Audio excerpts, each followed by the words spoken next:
Assalamualaikum warahmatullahi wabarakatuh.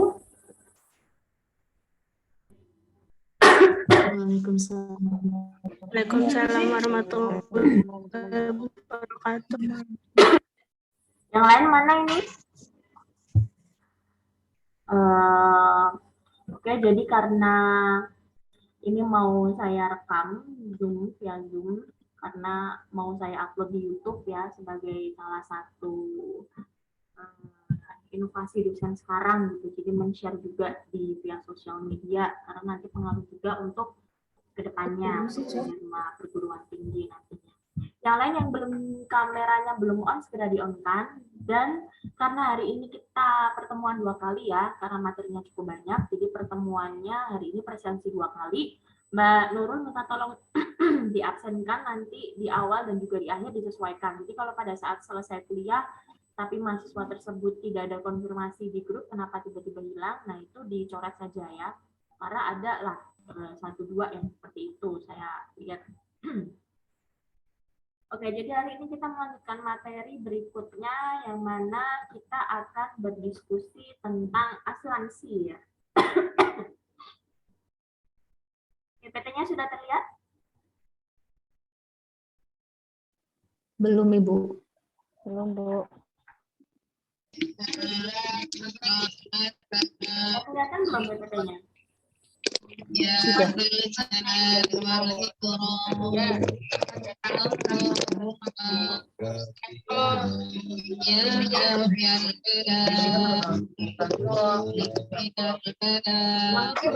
Off kan ya suaranya?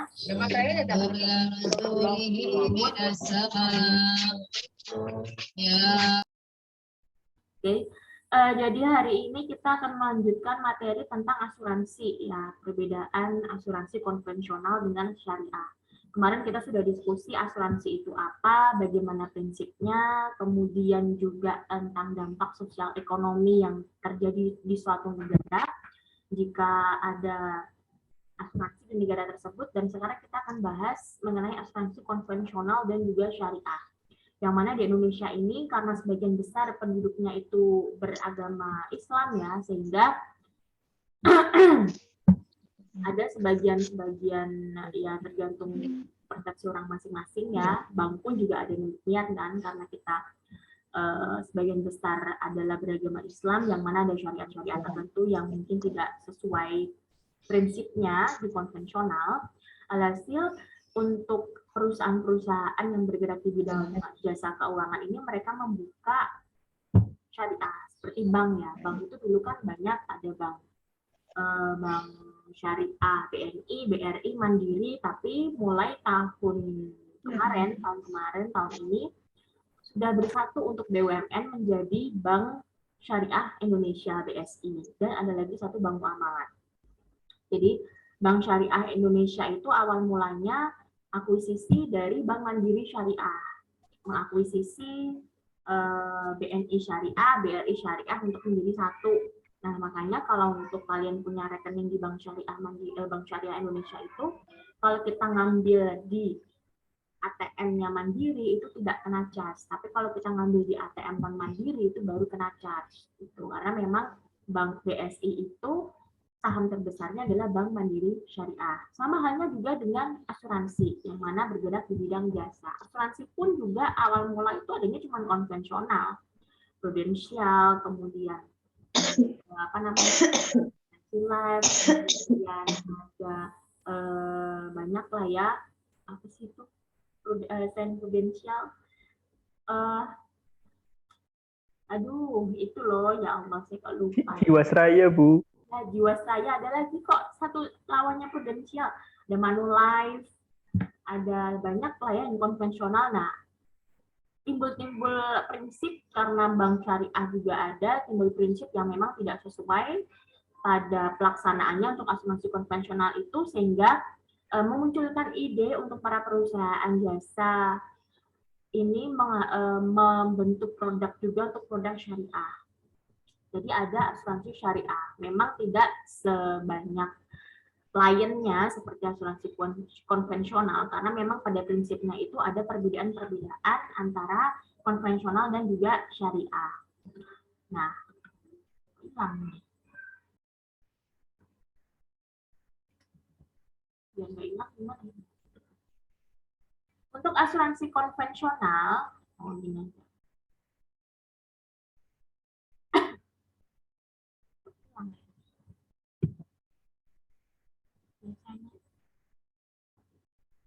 Nah, untuk asuransi konvensional perbedaannya apa dengan asuransi syariah? Kalau asuransi konvensional kita melihat dulu dari pengertiannya. Pengertian asuransi itu berdasarkan jual beli. Yang mana asuransi konvensional ini mengembangkan misi perusahaan lebih kepada ekonomi dan sosial. Jadi misi setiap perusahaan asuransi konvensional ini utamanya adalah untuk ekonomi dan juga sosial. Bagaimana mereka bisa memperoleh keuntungan juga, bagaimana mereka bisa membantu masyarakat melalui asuransi ini. Dan pengertian asuransi konvensional itu merujuk kepada investasi dana yang bebas dengan aturan-aturan dan prinsip-prinsip tertentu sesuai dengan prinsip asuransi. Sehingga di sini yang harus diperhatikan dalam asuransi konvensional itu bagaimana setiap perusahaan itu memang punya kebijakan masing-masing. Jadi belum tentu sama antara Prudential, antara Manulife, antara MNC Life, BPJS. Itu mereka punya kebijakan masing-masing menyangkut kesejahteraan para nasabahnya. Sehingga dalam hal ini setiap nasabah itu mereka punya premi juga masing-masing.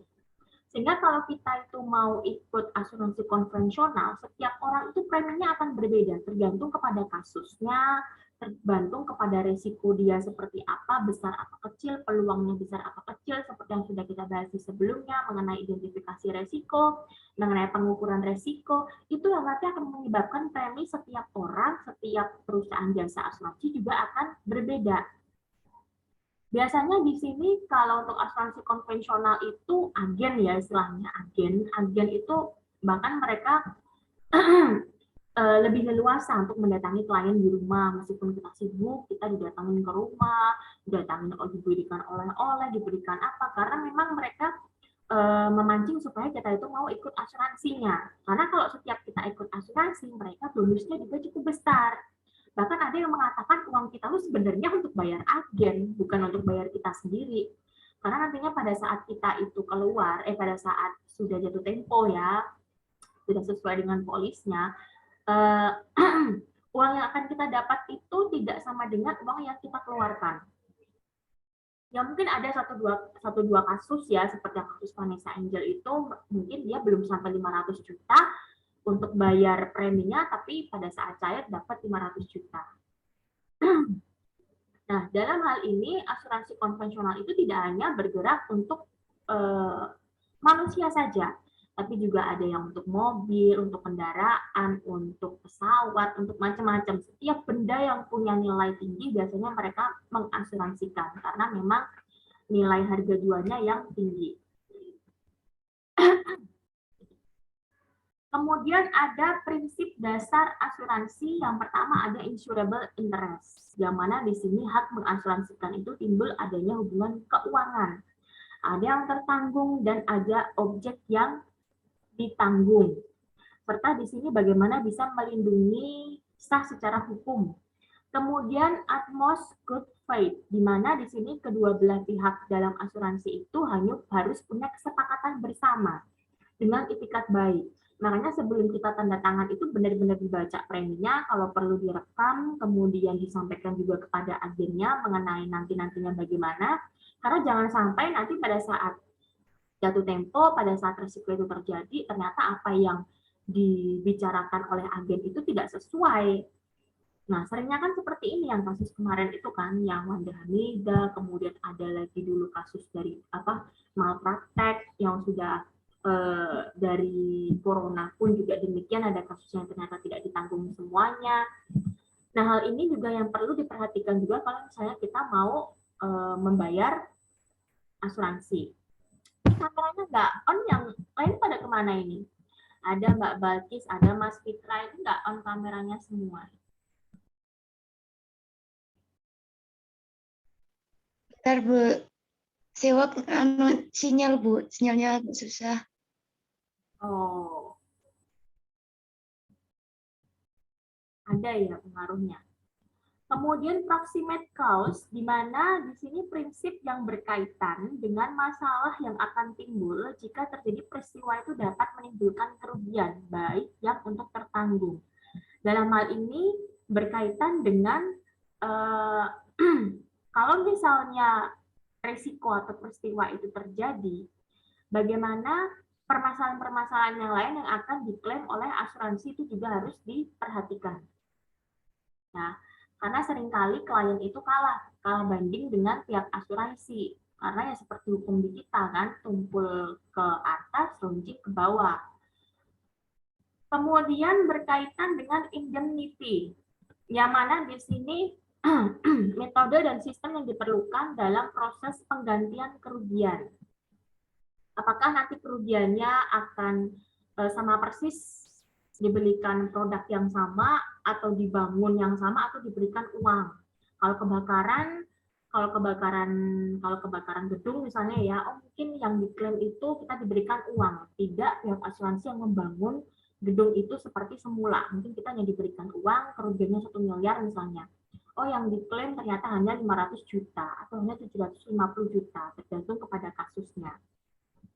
Kemudian subrogation berkaitan dengan prinsip yang berhubungan dengan keadaan ketika resiko itu tertanggung akibat dari pihak ketiga ataupun orang lain.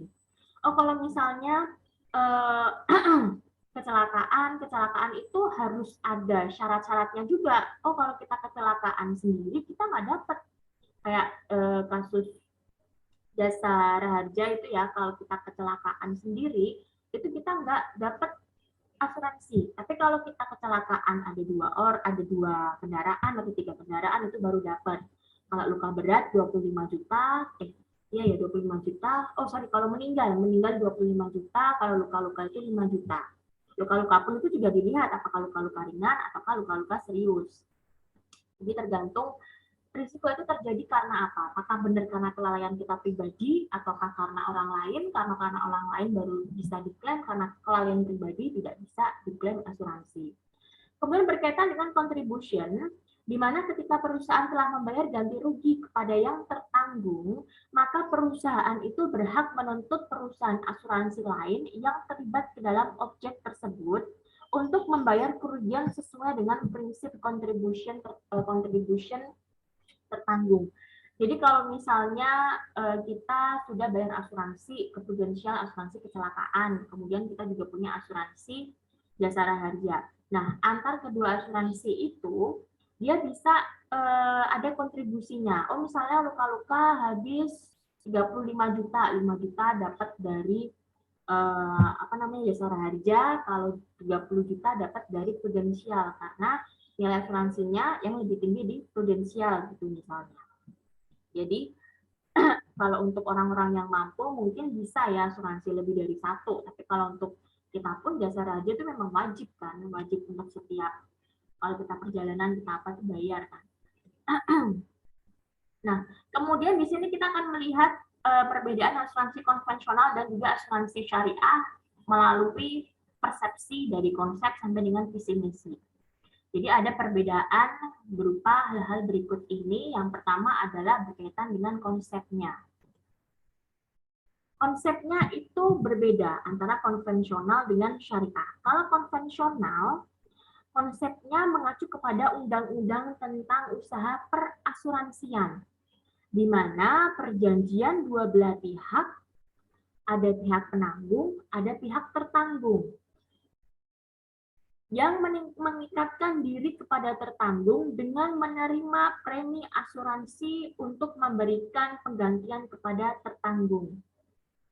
Karena kerugian atau karena kerusakan atau kita hilang keuntungan yang diharapkan atau tanggung jawab hukum kepada pihak ketiga yang mungkin nanti akan diderita tertanggung yang timbul dari suatu peristiwa yang memang tidak pasti kapan terjadinya.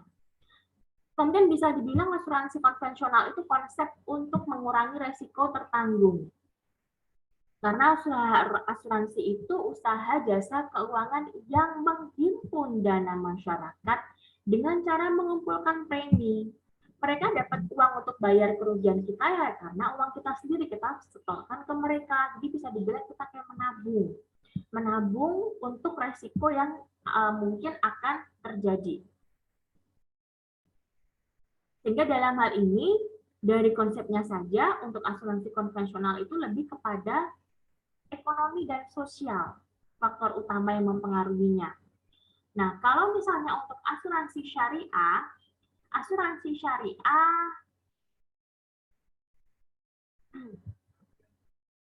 di mana konsepnya itu sesuai dengan undang-undang tentang belum ya. Nah,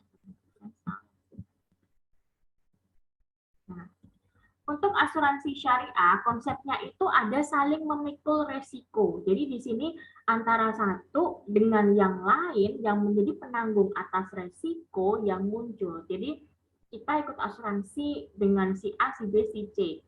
Si A, si B, si C, dan kita itu sama-sama saling menanggung. Jadi saling pikul satu sama lain. Ada konsep tolong-menolongnya. Jadi dalam hal ini, saling pikul resiko ini didasarkan atas asas tolong-menolong. Dalam kebaikan dengan cara masing-masing mengeluarkan dana di sini dana tabaruk ya istilahnya, atau dana kebajikan atau derma yang ditujukan untuk menanggung resiko. Konsep ini menjadikan semua peserta itu bisa dikatakan seperti keluarga besar, yang mana kita itu saling melindungi dan menanggung resiko keuangan yang terjadi. Nah, ada dinamakan konsep tafakul di dalam asuransi syariah. Artinya apa tafakul? Tafakul itu saling bertanggung jawab. Kan kita seperti keluarga besar ya, antar setiap pemegang premi di asuransi syariah itu kita harus punya rasa saling tanggung jawab, saling kerjasama, saling melindungi juga. Jadi kalau misalnya saya ada resiko apa, nah si A, si B, si C itu ikut menanggung resiko yang saya hadapi. Sehingga mereka bayar tabaruk tadi. Kemudian si B, kena resiko kebanjiran. Nah, kita yang tidak tertanggung ini ikut membantu si B. Makanya dinamakan istilahnya konsep tolong-menolong.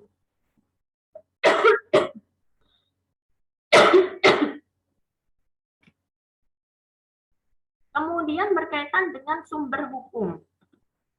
Sumber hukum untuk asuransi konvensional didasarkan pada pikiran manusia dan juga kebudayaan, di mana kontrak pada asuransi konvensional itu didasarkan atas prinsip umum perjanjian atau preminya.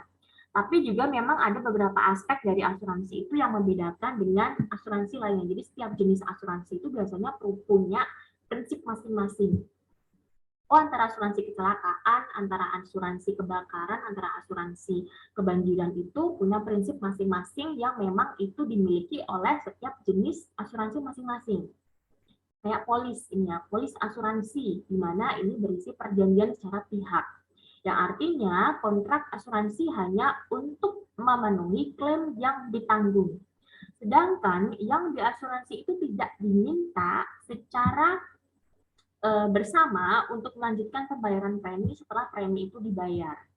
Nah, tapi untuk tujuan klaim terhadap kerugian yang ditanggung harus melanjutkan pembayaran premi. Jadi kalau misalnya kita mengasuransikan kerugian, jadi meskipun itu sudah terjadi kerugian, kita udah dikasih premi gitu ya, kemudian kita udah dapat nih klaimnya. Nah, nanti setelah klaimnya dapat, kita juga tetap bayar. Jadi tidak kalau kita resiko itu selesai terus kita nggak bayar lagi, enggak. Tapi kita juga tetap bayar sesuai dengan perjanjian. Karena semua tergantung kepada premi dan juga polis asuransinya. Nah, kalau untuk asuransi syariah, untuk asuransi syariah ini sumber hukumnya berdasarkan Al-Quran, Sunnah, dan juga ijma ulama. Oleh karena itu, dalam menerapkan prinsip-prinsip maupun praktek secara operasional, parameternya itu sesuai dengan syariah Islam. Meskipun pada kenyataannya tidak betul-betul sesuai syariat Islam ya. Seperti bank konvensional, bank syariah pun juga demikian. Ternyata setelah diteliti, di cross check lagi oleh ulama-ulama yang paham mengenai syariat Islam, ternyata memang ada yang tidak sesuai dengan syariat Islam. Jadi ada produk. Akhirnya produknya. Kalau untuk BNI Syariah dulu dari semua bank syariah ya sebelum melebur jadi BSI, saya paling nyaman BNI Syariah. untuk produk wadiah.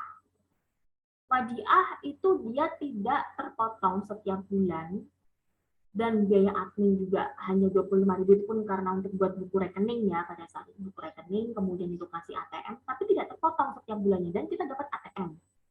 Tapi kalau untuk hasanah ada istilahnya bagi hasil. Bagi hasil itu juga tergantung dari pihak banknya. Padahal menurut syariah Islam kayak gitu harus dari kedua belah pihak, tidak hanya ditentukan oleh salah satu pihak saja. Tapi pada kenyataannya kan hanya salah satu pihak, banknya kan. Sedangkan kita hanya dapat langsung, dapat sekian persen setiap bulan. Kita juga bayar bunga, bayar biaya istilahnya ya setiap bulan. Nah, hal-hal tersebut yang ada yang mengkategorikan termasuk syariah, ada yang tidak. Nah, tergantung kepada yang mana gitu. Makanya saya cari aman aja, pilih yang wadiah. Tapi setelah berlebur jadi BSI, juga sama, ada BSI wadiah itu tidak terpotong setiap bulan. Setiap bulan tidak terpotong, terpotong tapi kecil nominalnya. Nominalnya kecil, dan ngambil ATM pun juga harus di BSI. Kalau di Mandiri gratis, tapi kalau kirim ke Mandiri kena. Karena waktu itu BNI Syariah itu kalau kirim ke BNI nggak kena potongan ya, kecuali kalau di luar BNI Syariah. Nah, kemudian kontrak asuransi terdiri dari elemen saling kerjasama, di mana di sini merupakan janji yang mengikat yang meletakkan kedua penanggung dan yang ditanggung berdasarkan prinsip perjanjian, yang mana kemudian nantinya terdiri dari elemen peringanan musibah, serta ketentuan keamanan material dan pertolongan untuk mereka yang menghadapi resiko yang tidak terduga. Kemudian menjamin mereka supaya bisa hidup nyaman berkaitan dengan resiko-resiko yang mungkin dihadapi.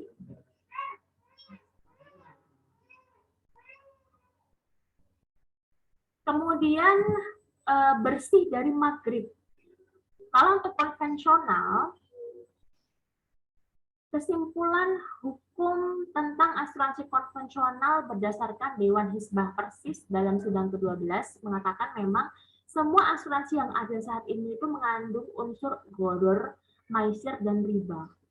Yang dikatakan ini haram ya, maghrib, ghodor, maisir, ghodor, riba.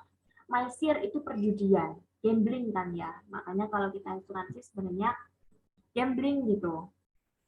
BPJS pun juga demikian kan, tapi ada yang mengatakan BPJS tidak, karena memang itu merupakan anjuran dari pemerintah. Anjuran dari pemerintah yang mana karena kita warga negara Indonesia yang mengikuti kebijakan yang ada di negara tersebut. Nah, balik lagi tadi perjudian, karena kan masih gambling. Kecelakaan enggak ya?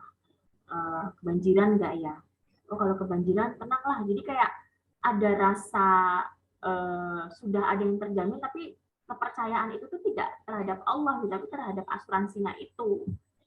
Kemudian berkaitan dengan ghodor. Ghodor itu keraguan karena memang ketidakpastian risiko tadi. Jadi implikasinya terhadap penipuan yang merugikan orang lain. Ini kan yang terjadi. Makanya banyak kalau kalian search di Google kasus asuransi itu banyak yang tidak sesuai dengan premi di awal, tidak sesuai dengan polis, alasan yang dirugikan klien, tapi juga klien tidak bisa berbuat apa-apa. Kayak kasus Bumi Putra. Bumi Putra itu kan asuransi milik BUMN yang sudah bangkrut ya. Yang mana banyak uang yang tidak dikembalikan. Seperti tetangga saya hilang 20-an juta. Ini gimana lagi? Kalau mau dikasusin, sudah dia mengasusin, tapi juga tetap sampai sekarang nggak tahu kayak gimana kalau ditanya. Atau kalau dikasusin uang kita juga nggak balik-balik, malah kita keluar uang lagi untuk bayar pengacara, untuk bayar kasus dan lain sebagainya. Alasan mereka sudah pasrah. Ya mau nggak mau ikhlas kan kalau seperti ini. Kemudian ada riba, jelas ya kalau riba yang mana memang menetapkan bunga atau menetapkan jumlah pinjaman saat pengembalian yang tidak disepakati secara bersama, jadi hanya ditentukan oleh salah satu pihak. Kemudian tafakul dapat dijadikan sebagai alternatif pengganti. Tafakul ini yang terjadi di syariah, ada istilahnya tafakul. Yang mana dengan catatan tafakul itu masih harus terus berusaha menyempurnakan syariat Islam yang ada. Karena seringkali orang-orang maaf ya kalau melenceng, orang-orang yang prinsipnya itu ya sudah yang penting syariah tanpa melihat secara realnya, atau bahkan yang mereka memanipulasi supaya seolah-olah syariah itu yang dosa ya. Ada kan seperti itu deh, memanipulasi dengan embel-embel syariah, ternyata ada istilah atau produk yang dia jual itu tidak syariah, itu tidak sesuai dengan hukum Islam. Tuh. Makanya bank syariah pun juga bukan pure syariah. Sangat susah menerapkan benar-benar syariat Islam ya. Karena harus ada kesepakatan kedua belah pihak. Padahal seringnya juga yang bersepakat itu hanya satu pihak saja yang pemilik jasa tersebut. Kemudian para ulama Majelis Tarjih Muhammadiyah membagi asuransi itu menjadi dua kategori. Asuransi yang lebih kuat dimensi spekulatif, dalam hal ini haram ya, menurut Majelis Tarjih Muhammadiyah, kayak Prudential, Manulife, itu ada yang bilang haram. Kemudian asuransi yang lebih kuat pada dimensi tolong-menolong itu baru ibahah, yang mana di sini berkaitan dengan asuransi dana pensiun atau beasiswa, karena itu mereka merupakan menolong orang nanti di masa pensiunnya atau menolong orang untuk pendidikannya. Karena mungkin kalau pendidikan itu kan biasanya bisa diklaim kalau dia sudah mau kuliah atau sudah SMA, tergantung produk yang mana yang dia ambil. Kemudian untuk asuransi syariah yang benar-benar syariah itu harus terbebas dari maghrib. Seperti yang tadi sudah saya sampaikan, yang mana baik life insurance atau jiwa maupun general insurance dalam hal ini kerugian itu harus terbebas dari maghrib. Nah, dalam hal ini bisa dilihat dari mekanisme pengelolaan dananya, yang mana biasanya memisahkan antara rekening dana peserta dengan rekening tabaruk, sehingga dapat terhindar dari maisir maupun goror. Jadi kalau bisa mereka memisah, antara kita dana peserta juga dengan rekening tabaruk yang untuk bagi-bagi tolong-menolong itu dipisah. Supaya nanti pada saat terjadi kecelakaan atau terjadi kebanjiran, selain dana peserta kita yang keklaim, juga ada sebagian dana tabaruk yang diberikan ke kita dengan istilah untuk menolong tadi. Makanya kan soalnya itu gambling kan, kita baru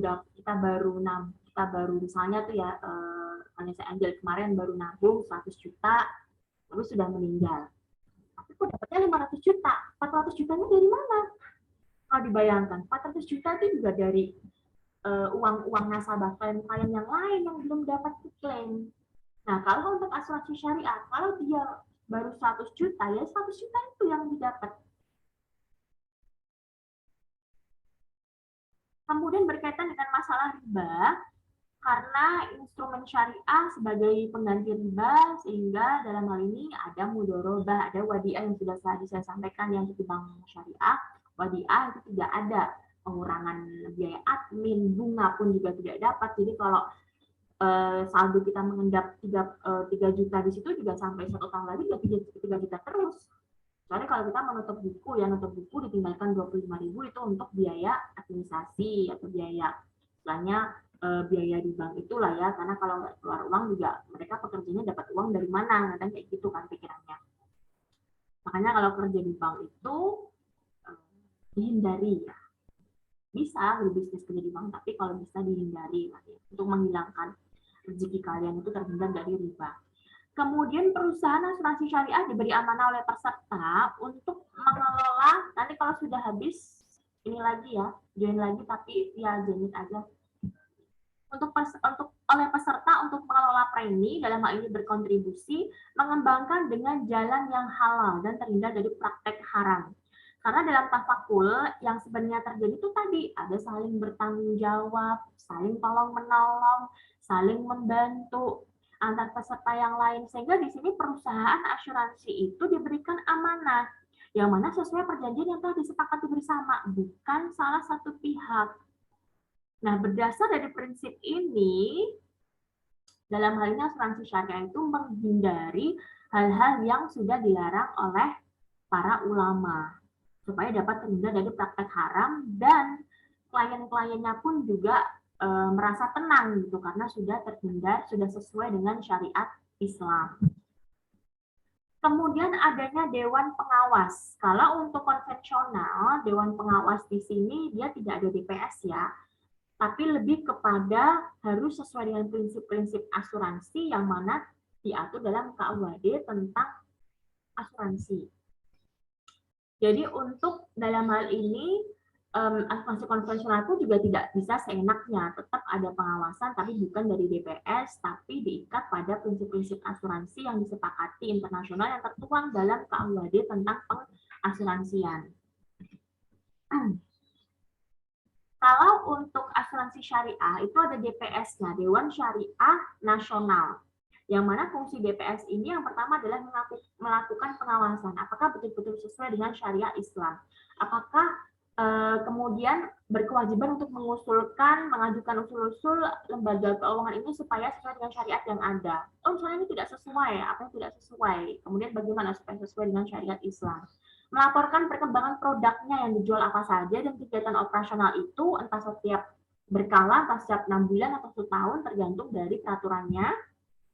Kemudian juga merumuskan permasalahan yang memerlukan pembahasan DPS, misalnya berkaitan dengan klaim atau berkaitan dengan ada yang terjadi konflik antara klien dengan agen. Dalam hal ini mungkin diperlukan saran-saran dari DPS untuk menyelesaikan permasalahan di asuransi syariah. Jadi ada Dewan Pengawas Syariah yang mengawasi, yang memonitoring apakah asuransi itu sudah sesuai dengan syariah atau belum. Meskipun pada faktanya juga ada yang belum tapi tidak ditindak ya. Karena di kita saja, mau itu beragama atau tidak, kalau sudah berkaitan dengan uang, yang mudah sekali untuk dimanipulasi. Kemudian berkaitan dengan pengelolaan dana, kalau konvensional itu pengelolaan dananya itu tidak ada pemisahan antara dana peserta dan juga dana tabaruk, sehingga semua dikumpulkan jadi satu dana perusahaan. Itulah kenapa kalau misalnya tadi ya yang baru bayar 100 juta bisa dapat 500 juta. 400 jutanya dari mana? Oh, dari ternyata klien-klien yang lain. Agen asuransi itu gajinya besar kalau sudah tembus ya. Nah, yang bayar itu sebenarnya juga dari klien-klien mereka selama setiap bulan itu ya selain membayar asuransi mereka sendiri juga bayar agen. Kalau jadi asuransi deh, gajinya tuh tinggi. Apalagi kalau sudah levelnya udah level atas ya itu tinggi deh, itu bisa puluhan juta. Tapi dapat puluhan juta tuh dapat dari mana ya? Dari uang-uang klien-kliennya itu, nasabah-nasabah itu yang mereka tidak mempertimbangkan adanya syariat Islam ini. Kemudian kalau untuk syariah ya, kalau untuk syariah mekanisme pengelolaannya itu sangat berbeda dengan konvensional karena ada unsur safety-nya tadi karena mereka memisahkan dana peserta dan juga dana untuk tabaruk. Jadi kalau kita baru nabung 100 juta yang kita dapat juga 100 juta. Jadi benar-benar sesuai dengan apa yang kita masukkan. Ada ya, misalnya kita ikut asuransi kesehatan gitu, Prudential atau BPJS lah ya. Kita baru bayar astagfirullah. Kita baru bayar 1 bulan. Ternyata 2 bulan kemudian masuk rumah sakit. Kita baru bayar 1 bulan 100.000. Di rumah sakit habis 5 juta, 2 juta lah. Kita cuma ngeluarin 25.000. Lah, 1 juta sekian dapat uang dari mana? Seperti itu sebenarnya yang dipertanyakan dalam syariat Islam itu. Makanya ada istilahnya tabaruk, tolong menolong. Oh, itu dari uangnya klien yang lain. Nanti kalau klien yang lain itu mengalami kecelakaan, masuk rumah sakit juga, uang kita juga akan membantu dia. Jadi ada prinsip saling tolong menolong, saling bantu membantu tadi. Kemudian berkaitan dengan investasi dana. Kalau konvensional, menurut peraturan pemerintah, investasi itu wajib dilakukan pada jenis investasi yang benar-benar.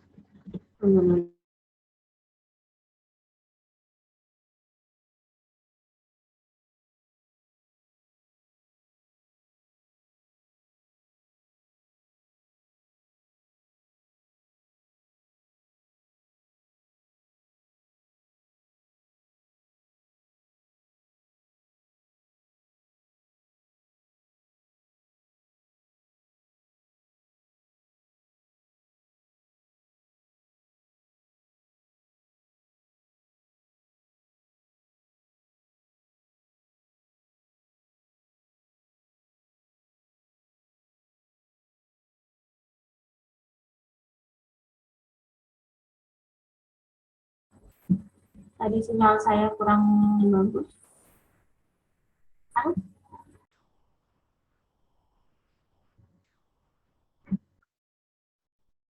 Sinyal saya kurang ini ya, mohon maaf.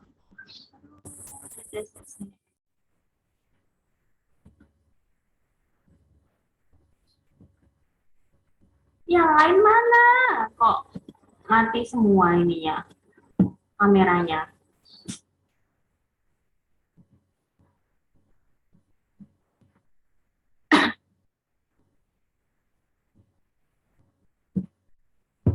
Saya berasa ngoceh sendiri nih kalau kameranya pada off.